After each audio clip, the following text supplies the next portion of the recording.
അപ്പൊ അളിയൻ കാര്യമൊന്നും അറിഞ്ഞില്ലേ? ഇല്ല. എന്നാൽ ഇനി ഞാനത് പറയാം, ആരും ഞെട്ടരുത്. അഖിൽമാരാണ് കഴിഞ്ഞ റീസെന്റ് കൊടുത്തൊരു അഭിമുഖത്തിൽ പറഞ്ഞ അദ്ദേഹം ഈ പ്രസവത്തെക്കുറിച്ചും അത് ലഘൂകരിക്കുന്ന രീതിയിലാണ്. അപ്പൊ അത് താങ്കൾ ഡോക്ടറാണ്, അപ്പൊ താങ്കൾ കുറച്ചുകൂടെ ഡീറ്റെയിൽ ആയിട്ട് ആ വിഷയത്തെ കുറിച്ച് മനസ്സിലാവും. അതിനെ കുറിച്ച് എന്താണ് പറയാനുള്ളത്? ആക്ച്വലി ഒന്നാമത്തെ കാര്യം, ഒരു സ്ത്രീ ആയിട്ട് നമ്മുടെ ഈ ലോകത്ത് ജീവിക്കുക എന്ന് പറയുന്നത് ഒരു ഈസി ആയിട്ടുള്ള ഒരു കാര്യമല്ല. 100% ഞാൻ യോജിക്കുന്നു. അപ്പോൾ പ്രഗ്നന്റ് ആയിരിക്കുന്ന ടൈമിൽ ആദ്യമേ തൊട്ടേ തന്നെ അവർക്ക് എന്ത് ചെയ്യും, ഓരോരോ ഇഷ്യൂസ് വന്നു തുടങ്ങും. ഉറക്കക്കുറവുണ്ടാവും, ഈ മൂഡ് സ്വിങ്സ് ഉണ്ടാവാം, പിന്നെ ഹോർമോണൽ ചേഞ്ചസ് ഉണ്ടാവാം. അത്രക്കുള്ള ബുദ്ധിയൊന്നും അതിനില്ലല്ലോ.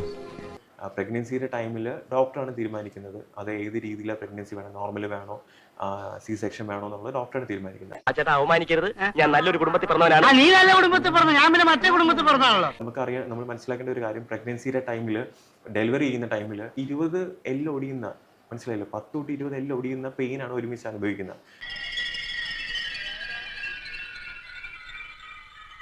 അതൊരു ഈസി കാര്യമല്ല. നമുക്ക് ആണുങ്ങൾക്ക് അങ്ങനെ പറയുന്ന കണക്കല്ല. അവർ ഈവൻ മെൻസ്ട്രുവൽ സൈക്കിൾ പീരിയഡ്സിന്റെ സമയം പോലും അവർ പെയിൻ അനുഭവിക്കുന്ന ഒരാൾക്കാരാണ്. അതങ്ങനെ ഇതൊക്കെ മനസ്സിലാവണമെങ്കിലേ ഇതിനകത്ത് വല്ലതും വേണം. സ്ത്രീകൾ അനുഭവിക്കുന്ന ആ ഒരു പെയിനും കാര്യങ്ങളെല്ലാം നമ്മൾ അത് റെസ്പെക്ട് ചെയ്യുന്ന ഒരു കാര്യമാണ്.